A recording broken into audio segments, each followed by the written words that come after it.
क्या है, किसी संख्या में उसी संख्या का 37.1/2% घटाने पे 3000 प्राप्त होता है।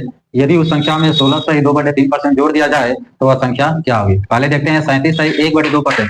37/1/2% का मतलब हो जाएगा कि 37 गुना 74 1 75, यानी कि 75 बटे में 2 गुणे 100% का 100 लिखते हैं। यहाँ तक काट देंगे 25 यहाँ 75, 25 चौक को 100, ये 4 गुना के 8, इसका मतलब हो जाएगा कि 3/8। अब ध्यान दीजिएगा, कह रहा है कि संख्या देखते हैं, इसमें ये संख्या है, यहाँ पे मान लेते हैं संख्या है, कह रहा है कि घटाने की बात हो रही है, क्या घटाया जाए, तो घटाया है, फिर उसके बाद प्राप्त हुआ है, क्या प्राप्त हुआ देखते हैं।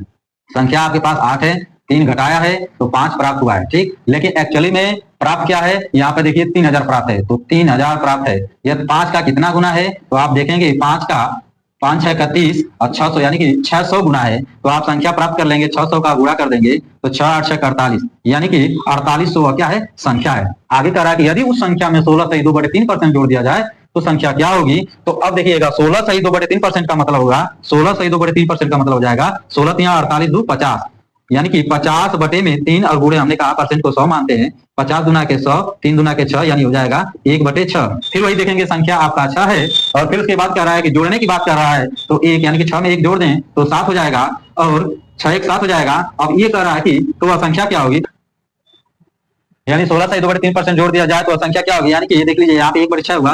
अब आगे हम कह सकते हैं कि यहाँ पे 6 जोड़ने की बात है, यानी कि 6 और 1 जोड़ेंगे तो 7 हो जाएगा। और ये जो संख्या दिया है एक्चुअली क्या है आपका 4800, तो ये 4800 कितना का गुना है, तो 6/48 या 800 गुना है। तो आपसे कह रहा है कि तब वह संख्या क्या होगी, तो इसमें 800 का अगर हम गुणा कर दें तो 7/56, यानी कि वह संख्या क्या होगी 5600 हो जाएगी।